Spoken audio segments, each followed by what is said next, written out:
Bayangkan kamu hidup 300 hari di bawah tanah, tanpa matahari, tanpa mengetahui apakah dunia di luar sana masih ada. Satu keluarga kecil melakukan itu. Mereka bersembunyi di sebuah bunker sempit karena sesuatu di luar sana sedang memburu manusia. Mereka menyebutnya para penghirup. Dan inilah Hidden.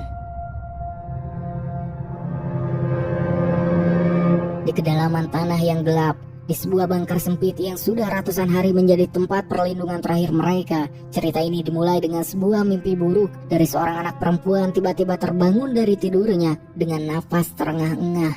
Matanya terbuka lebar dalam gelap yang sunyi. Dadanya naik turun cepat seolah baru saja melarikan diri dari sesuatu yang mengerikan. Anak itu bernama Zo. Dengan suara gemetar, Zo menceritakan kepada ibunya tentang mimpi yang baru saja ia alami. Dalam mimpinya, sesuatu yang sangat buruk telah terjadi. Ia melihat para Breather, makhluk yang selama ini mereka takuti, akhirnya menemukan tempat persembunyian mereka. Makhluk-makhluk yang disebut penghirup selama ini adalah alasan utama mengapa mereka harus hidup tersembunyi jauh di bawah tanah. Ibu Zo, Claire, berusaha menenangkan putrinya yang masih diliputi rasa takut. Dengan lembut, ia mengajak Zo berjalan melewati lorong bunker menuju tempat ayahnya berjaga. Di sana ada Ray. Ray menghabiskan malamnya dengan berjaga, memastikan tidak ada sesuatu pun yang mendekati tempat persembunyian mereka. Dengan suara tenang, ia meyakinkan Zo bahwa semuanya aman. Ia berkata bahwa sepanjang malam tak ada hal mencurigakan sama sekali. Tak ada suara aneh, juga tak ada tanda-tanda keberadaan para penghirup. Namun Zo masih belum benar-benar yakin. Rasa takut dari mimpinya belum sepenuhnya hilang. Karena itu, ia memutuskan untuk mengecek sendiri pintu masuk bunker mereka.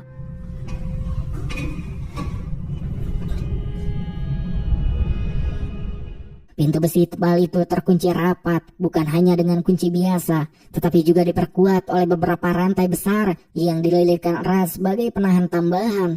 Semua itu dilakukan agar tak ada siapapun yang bisa membukanya dari luar. Tempat ini telah menjadi rumah mereka selama lebih dari 300 hari, dan hari ini adalah hari ke-301.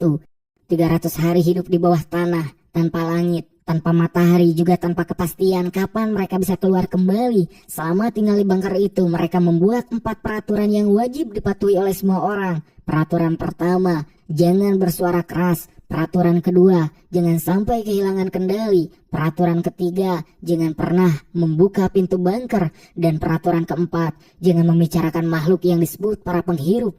Walaupun dari keempat aturan tersebut, justru aturan nomor 4 yang paling sering dilanggar, terutama oleh Zo yang sering kali penasaran dan terus menanyakan tentang makhluk mengerikan tersebut. Meski hidup dikurung di bawah tanah, setidaknya mereka masih memiliki cukup persediaan untuk bertahan hidup. Rak-rak bunker dipenuhi makanan kalengan yang mereka kumpulkan sejak awal. Untuk air, mereka mengandalkan sambungan dari pipa PDAM yang masih mengalir sampai ke bunker. Namun selain makanan dan air, ada satu kebutuhan lain yang sama pentingnya, yaitu hiburan. Karena tanpa hiburan, 300 hari di bawah tanah akan terasa seperti hukuman yang tak berujung. Mereka pun hanya memiliki beberapa permainan sederhana, setumpuk kartu remi, dan sebuah papan monopoli tua. Dengan permainan itulah mereka mencoba mengusir kebosanan. Hari demi hari, minggu demi minggu, bulan demi bulan. Namun tetap saja 300 hari adalah waktu yang sangat lama. 300 hari hidup tanpa mengetahui apakah dunia di atas sana masih aman, atau justru sudah berubah menjadi tempat yang tak lagi bisa mereka tinggali. Pagi itu, ketika waktu sarapan tiba, mereka menemukan sesuatu yang sama sekali tak mereka duga. Beberapa kaleng makanan yang tersimpan di rak terlihat berlubang. Jumlahnya tak sedikit. 12 kaleng makanan ditemukan dalam kondisi rusak dan isi di dalamnya sudah habis. Seseorang atau sesuatu telah mencuri persediaan mereka. Kemungkinan pertama yang muncul adalah tikus. Namun ada satu masalah besar. Seekor tikus seharusnya tak mungkin bisa masuk ke dalam bunker ini. Pintu masuknya pun sangat tertutup rapat. Rantainya pun kuat dan tak ada celah dari luar. Lalu bagaimana mungkin makhluk kecil itu bisa masuk? di mana setelah memeriksa setiap sudut bunker, akhirnya mereka menemukan jawabannya. Jika ada sebuah lubang ventilasi udara kecil di bagian dinding, lubang itu menjadi satu-satunya kemungkinan jalan masuk bagi si tikus. Artinya, tikus itu bisa saja menyelinap masuk melalui ventilasi tersebut. Meskipun terlihat sepele, keberadaan tikus itu bisa menjadi masalah serius jika dibiarkan. Ia bisa menghabiskan lebih banyak persediaan makanan mereka. Dan mereka tak punya pilihan lain selain menangkapnya sebelum semuanya terlambat. Beberapa jam kemudian, ketika Claire sedang tertidur untuk beristirahat, Zoe diam-diam mencoba memeriksa keadaan di permukaan. Ia menggunakan sebuah periskop. Alat itu mirip teleskop yang biasa digunakan kapal selam untuk melihat ke atas permukaan laut dari dalam air. Dan melalui periskop itulah Zoe bisa mengintip dunia di atas bunker mereka. Dan dari apa yang Zoe lihat, ternyata bunker ini berada tepat di bawah sebuah sekolah hancur dan sudah lama terbengkalai. Tak ada manusia, tak ada aktivitas, hanya bangunan yang dipenuhi debu dan juga kesunyian. Zoe juga mencoba mengarahkan periskop ke arah pintu masuk bunker. Dari atas, pintu bunker tertutup oleh tumpukan puing-puing bangunan. Semua itu memang sengaja dilakukan. Ray dan Claire menutupi pintu masuk bunker dengan puing-puing agar para penghirup tak pernah menyadari bahwa ada seseorang yang bersembunyi di bawah sana. Namun di balik semua itu, muncul satu pertanyaan yang mengganggu. Apakah di luar sana masih ada manusia lain yang selamat? Atau mereka bertiga adalah orang terakhir yang tersisa? Jawaban dari pertanyaan itu masih menjadi misteri, di mana tak lama setelah itu, akhirnya mereka melihat si tikus sedang sibuk menggerogoti salah satu kaleng makanan. Melihat kesempatan itu, Zoe langsung membangunkan Ray. Mereka harus membunuh tikus itu sebelum ia melarikan diri lagi. Ray pun bergerak perlahan, langkah demi langkah. Ia mendekat tanpa membuat suara, namun tepat ketika ia hampir berhasil, kakinya menginjak sesuatu di rantai. Suara kecil itu pun cukup kuat untuk membuat tikus tersebut kabur. Tikus itu pun berlari cepat menuju lubang ventilasi tempat ia masuk. Namun tepat sebelum ia berhasil menyelinap kembali, Claire dengan sigap langsung menghantamnya. Tikus itu pun mati seketika. Masalah mereka seharusnya selesai, namun justru pada saat itulah masalah yang jauh lebih besar terjadi. Lampu Patromax yang sebelumnya terjatuh di lantai tiba-tiba memercikan api, di mana percikan kecil itu langsung menyambar sesuatu dan dalam hitungan detik sebuah ledakan kecil terjadi di dalam bunker. Api mulai membakar meja kayu di dekatnya. Panik, mereka segera mengambil apapun yang bisa digunakan untuk memadamkan api. Mereka bekerja cepat karena jika api itu membesar, bunker ini bisa berubah menjadi perangkap maut.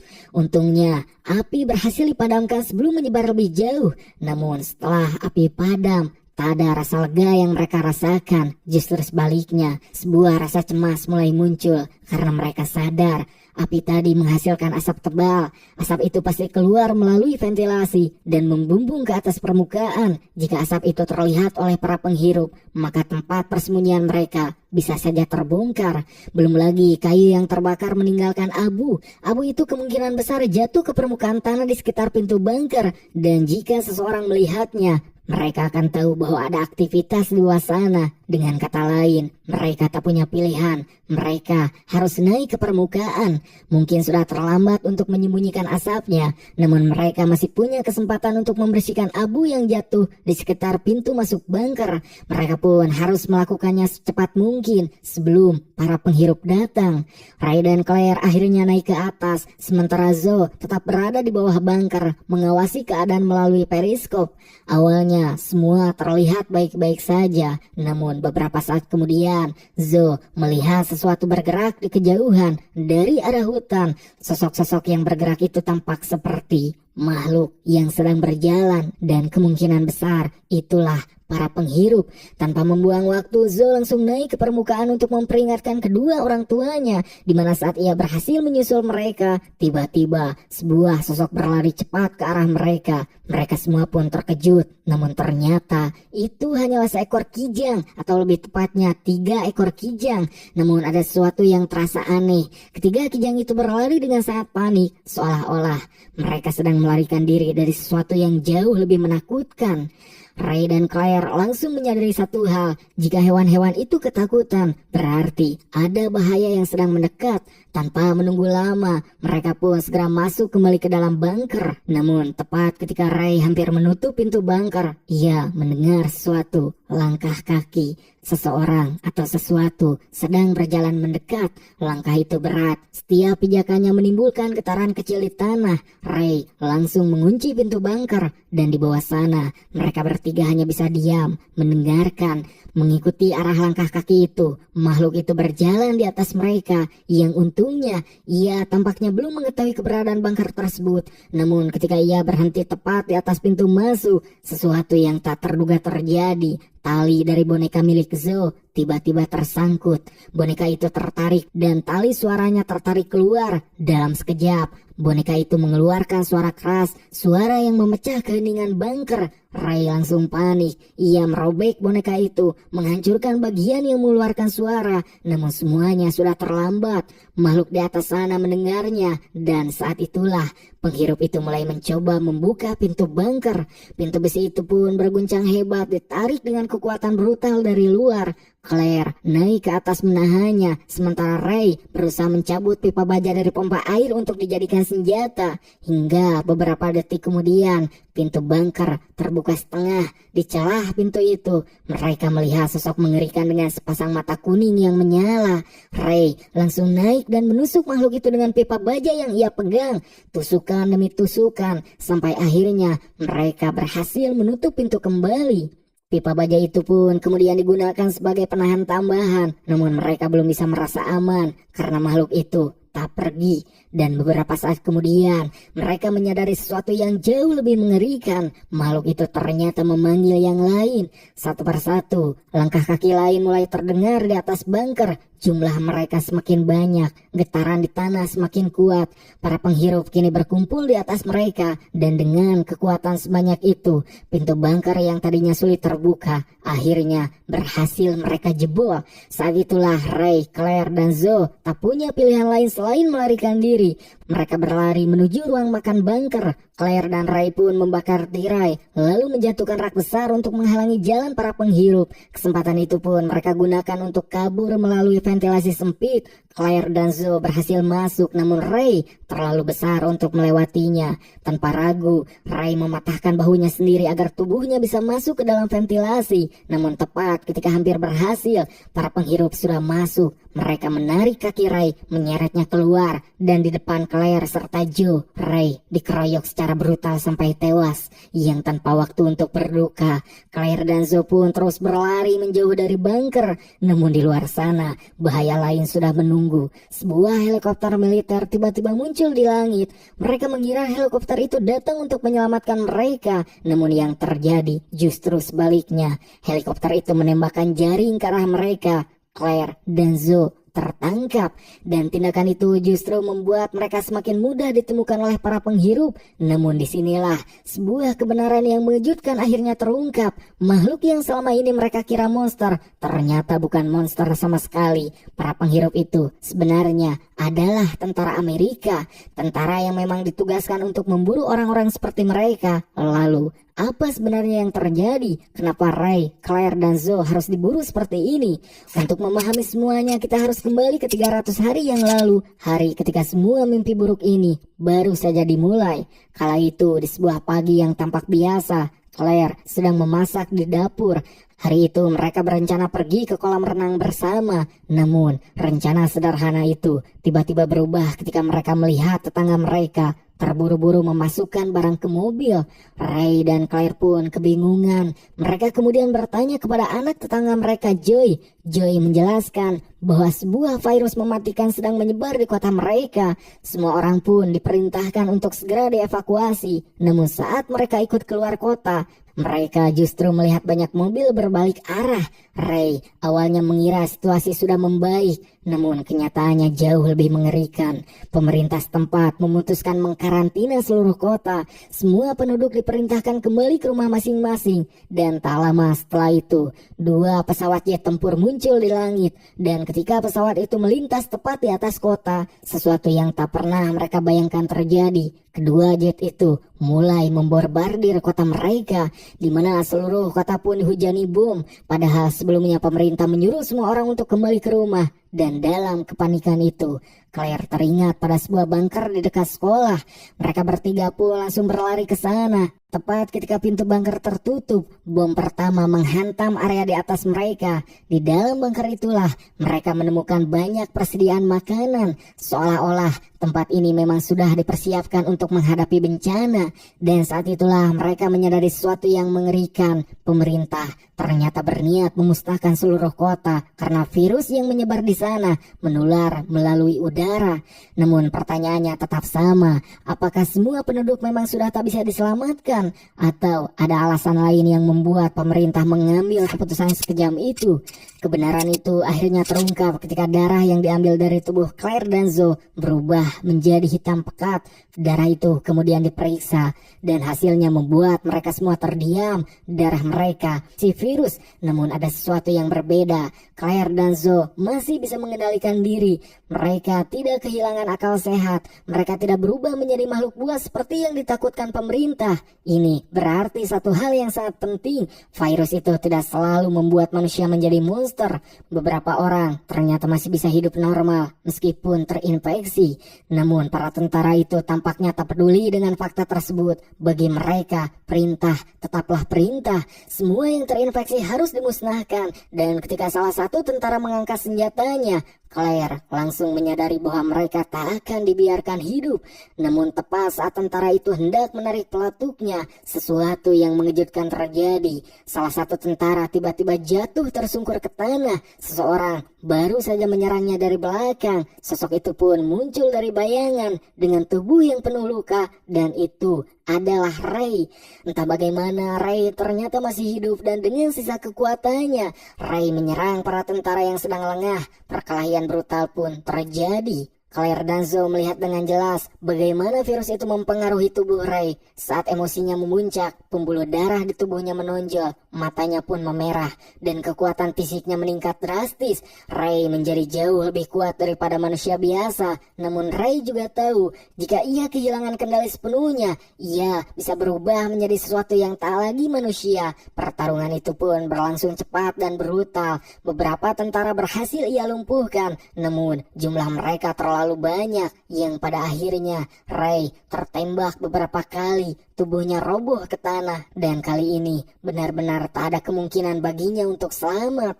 Claire dan Zoe berlari menghampirinya. Tubuh Ray sudah dipenuhi luka tembak. Darah mengalir dari mana-mana. Ray tahu waktunya sudah habis, dan dengan nafas yang semakin lemah, ia hanya bisa menatap Claire dan Zoe untuk terakhir kalinya.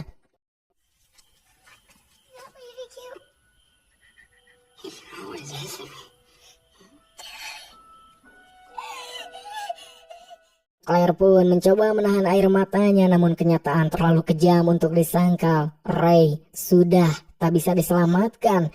Dengan berat hati, Claire akhirnya menerima kenyataan pahit tersebut. Ia harus membiarkan Ray pergi. Claire memeluk Zoe erat-erat. Kemudian mereka berdua pergi meninggalkan tempat itu sebelum para tentara lain datang. Mereka pun berlari tanpa tujuan yang pasti. Hanya satu hal yang ada di pikiran mereka, yaitu bertahan hidup.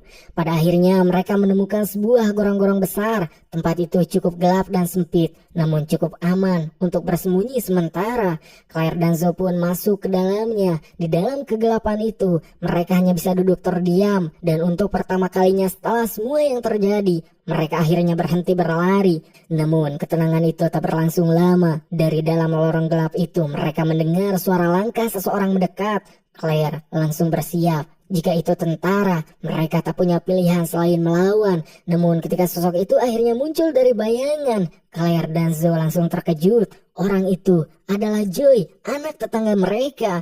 Joy yang dulu memberitahu mereka tentang wabah virus itu. Joy ternyata masih hidup. Ia kemudian membawa Claire dan Zoe lebih dalam ke dalam gorong-gorong di sana. Mereka pun menemukan sesuatu yang tak pernah mereka bayangkan sebelumnya, di mana ada sekelompok orang yang bersembunyi di dalam lorong bawah tanah tersebut, yaitu orang tua Joy dan beberapa warga kota lainnya. Mereka semua selamat, dan sejak awal mereka memang bersembunyi di jaring gorong-gorong orang kota untuk menghindari pemboman dan patroli militer. Claire dan Zoe akhirnya merasa sedikit lega sebab ternyata mereka tak sendirian, dimana sebelum masuk lebih dalam ke tempat persembunyian itu, Claire dan Zoe berhenti sejenak di pintu masuk gorong-gorong. Di kejauhan, cahaya matahari menyinari dunia yang hancur, dan untuk pertama kalinya setelah ratusan hari hidup dalam kegelapan bunker, mereka kembali melihat matahari. Claire dan Zoe menatap cahaya itu lama sekali, seolah-olah mencoba mengingat bagaimana rasanya hidup di dunia yang normal. Dan kemudian perlahan mereka masuk ke dalam kegelapan gorong-gorong, meninggalkan cahaya matahari di belakang mereka. Dan film pun tamat. Sebuah cerita tentang keluarga kecil yang berjuang bertahan hidup di dunia yang telah berubah menjadi tempat yang tak lagi ramah bagi manusia.